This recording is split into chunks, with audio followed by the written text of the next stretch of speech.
ছেলেরা তোমরাও ভাই বসো ভাই, ওই ছেলে বসো না বাবা, এনে বসো বসো, এই ছেলেরা তোমরাও বসো ভাই, যে কদ্দুরই শুনো অসুবিধা নাই, যতক্ষণই শুনো। ফ্যান্ট যদি বেশি সিফা হয় তো সোজাই আসো বসো, না অনেকের ফ্যান্টে সমস্যা, এটা এত সিফা যে গোলামের প্যান্ট পিন্দাই দিছে, এই জন্য এটা দিয়ে বসতে পারে।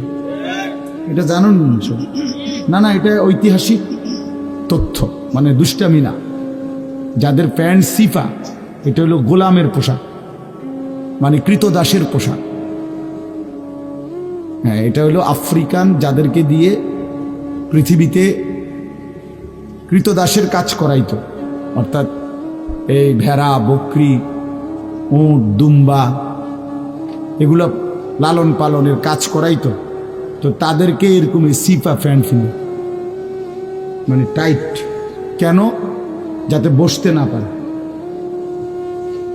হ্যাঁ সত্যি, এটা ঐতিহাসিক কথা, যাতে বসতে না পারে, কাজে যাতে ফাঁকি দিতে না পারে, এই জন্য এদেরকে এই চিপা প্যান্ট এটা পরায় গেছে। নাহলে এটা কোনোভাবেই সুস্থ স্বাভাবিক কোনো মানুষের পোশাক না।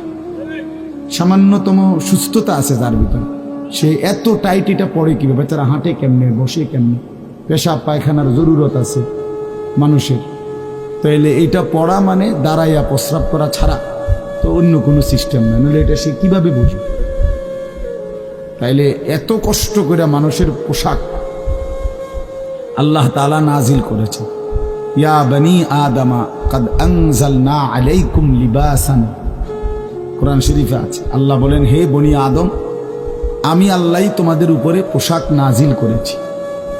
পোশাক আল্লাহর দেওয়া। এই যে মানুষ পোশাক পরার এই অনুভূতি, এটা আল্লাহর দেওয়া। আদম আলাইহিস সালামকে আল্লাহ তাআলা সৃষ্টি করে পোশাক ছাড়া পেশ করে নাই ফেরেশতাদের সামনে। কি মনে হয় আপনার? খোলামেলা, বুঝছেন না কথাটা? তো ওনার গায়ে কি ছিল? পোশাক ছিল। তো আল্লাহ তাআলা যখন থেকে আদমকে সৃষ্টি করলেন, তখন থেকে আদমের গায়ে পোশাকও দিল, সেই থেকেই পোশাক। ইউয়ারি সাওআতিকুম ওয়ারিশা, এটা স্পষ্ট। আল্লাহ বলছে দুইটা উদ্দেশ্যে পোশাক দিলাম। এক, এটা তোমাদের লজ্জা ঢেকে দিবে, আর ওয়ারিশা, এটা তোমাদের সৌন্দর্যের উপকরণ হয়। তাহলে এটার মধ্যে একটা আর্ট আছে, সৌন্দর্য আছে, এটা লজ্জা ঢাকবে।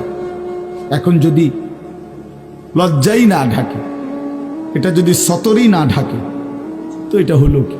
আল্লামা তকি উসমানী দামাত বারাকাতুহুমুল আলিয়া হযরত বলছেন যে কোনো মানুষের, পুরুষের সতর কোমর থেকে নিয়ে, নাভি থেকে নিয়ে হাঁটু, এটুকু জায়গা এভাবে ঢাকতে হবে।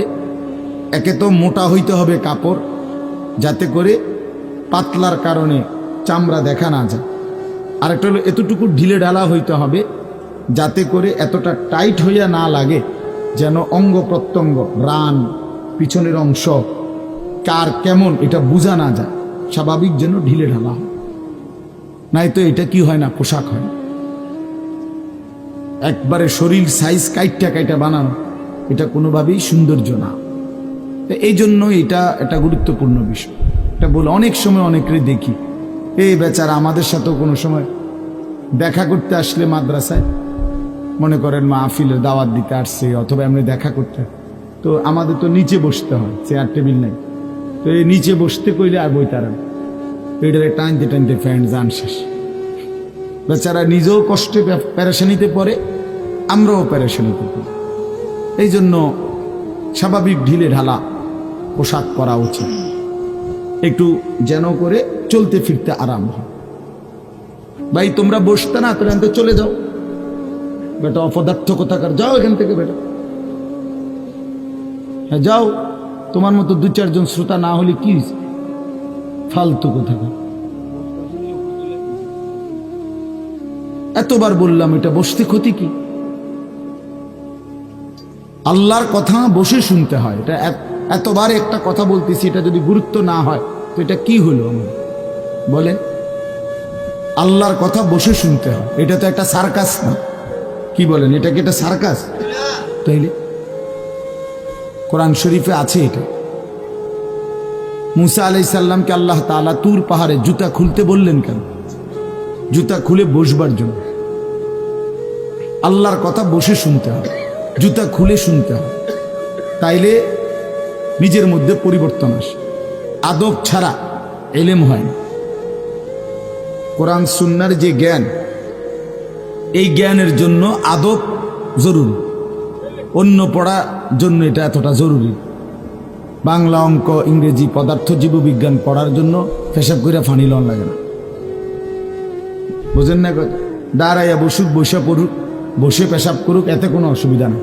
কিন্তু আল্লাহর কোরআন পড়বার জন্য, রাসূলুল্লাহ সাল্লাল্লাহু আলাইহি সাল্লামের সুন্নাহ পড়বার জন্য প্রস্রাব করে ঢিলা নিতে হয়, টয়লেট পেপার ব্যবহার করতে হয়, পানি ব্যবহার করতে হয়, পবিত্র হইতে হয়। হ্যাঁ আসো আব্দুর রহমান, তুমি এনে আও। না না না, এখানে আসো। তো এই জন্য এটা জরুরি বিষয়। আমাদের কোরআন এবং সুন্নাহর এলেমের জন্য আপনার আদব জরুরি, আখলাক জরুরি, তাহারাত জরুরি। এই যে এখন এখানে একটা, এটা আপনাদের এটা শুধু একটা মহরানা, বরং এখানেও তো কোরআন সুন্নাহর ইলম বলার জন্যই উলামায়ে কেরাম আপনাদেরকে বসাইছে, ঠিক না? তো তাইলে আদব জরুরি।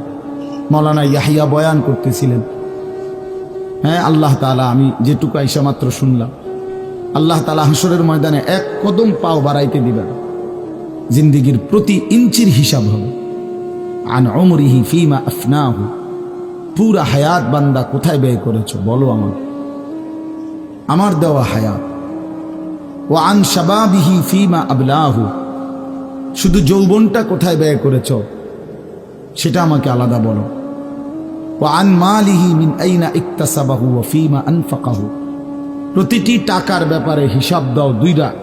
এক, টাকাটা কামাই করছো কেমনে, ব্যয় করেছো কোথায়। ওয়া মাযা আমিলা ফীমা আলিমা, যা যা শিখেছিলা, জেনেছিলে, শুনেছিলে, তা কি পরিমাণ আমল করেছো সেটা বল, সেটা বল।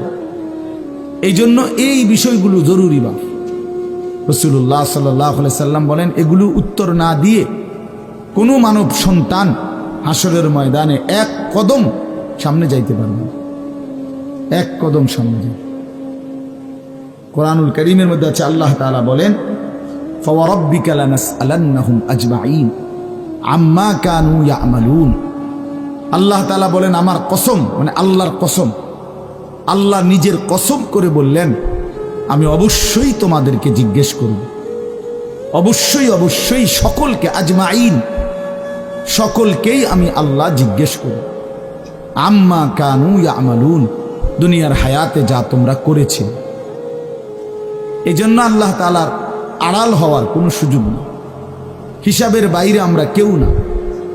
আল্লাহ তাআলা বলেন, সুম্মা লাতুসআলুন্না ইয়াওমা ইদিন আনিন নাঈম। আল্লাহ তাআলা বলেন, ওই বাবা, আরে কি প্লাস্টিকে না কথা বলো কেন? আল্লাহ তাআলা বলেন, আমার দেয়া প্রতিটি নিয়ামত সম্পর্কে অবশ্যই আমি তোমাদেরকে জিজ্ঞেস করব, প্রতিটা নিয়ামত। হাদিসের মধ্যে আছে, আল্লাহ তাআলা জিজ্ঞেস করবেন, নবী সাল্লাল্লাহু আলাইহি সাল্লাম বলেছেন, আল্লাহ জিজ্ঞেস করবেন, আলাম নুসিহ জিসমাক, বান্দা আমি মোট এতদিন তোমার শরীর সুস্থ রাখি নাই, সেইটুকু শুকর কি আদায় করেছো বলো। অনুরভিকা মিনাল মা, আমি কি তোমাকে প্রতিবার তৃষ্ণার্ত অবস্থায় পানি পান করিয়ে